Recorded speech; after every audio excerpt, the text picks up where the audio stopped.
యేసయ్యా, నా మనసంతా గందరగోళంగా ఉంది. కాలేజ్ అయిపోవస్తోంది. నా భవిష్యత్తేంటో నాకర్థం కావడం లేదు. చదువులో వెనుకబడిపోతానేమో, మంచి ఉద్యోగం రాదేమో అని భయం వేస్తోంది. నా స్నేహితులందరూ సెటిల్ అయిపోతున్నారు. నేను మాత్రం ఇక్కడే ఆగిపోయాను. అసలు నా జీవితం మీద మీకేదైనా ప్రణాళిక ఉందా, లేక నేనిలాగే ఉండిపోవాలా? నా కుమార్తె, ఎందుకింతగా కలవరపడుతున్నావు?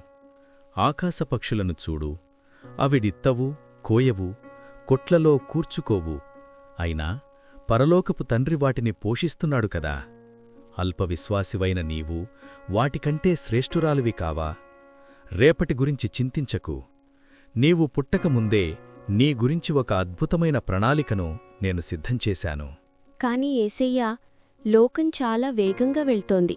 నేను వాళ్లతో పోటీ పడలేకపోతున్నాను. నా చుట్టూ ఉన్నవాళ్లందరూ నన్ను చూసి నవ్వుతారేమో అని భయంగా ఉంది. నా ప్రార్థనలు మీరు వింటున్నారా? నాకు దారి ఎప్పుడు కనిపిస్తుంది? లోకపు వేగంతో నీ ప్రయాణాన్ని పోల్చకోకు. ప్రతి పువ్వు ఒకే సమయంలో పూయదు.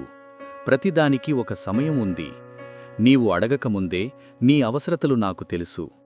చీకటిగా ఉన్న ఈ దారిలో నేను నీకు వెలుగుగా ఉంటాను. నీవు వెళ్లవలసిన మార్గాన్ని నేను నీకు చూపిస్తాను. నీమీద దృష్టి ఉంచి నీకు ఆలోచన చెబుతాను. నన్ను నమ్ము, నేను నీ చెయ్యి పట్టుకుని ఉన్నాను. అవునేసయ్యా, నేను రేపటి గురించి భయపడి ఈరోజు సంతోషాన్ని కోల్పోతున్నాను. నా భవిష్యత్తు మీ చేతుల్లో ఉంది అని నమ్ముతున్నాను. మీరు నాతో ఉన్నారని తెలిసాక నాలో ఏదో తెలియని ధైర్యం వస్తోంది. నా ప్రయాణాన్ని మీకే అప్పగిస్తున్నాను. సరిగ్గా చెప్పావు.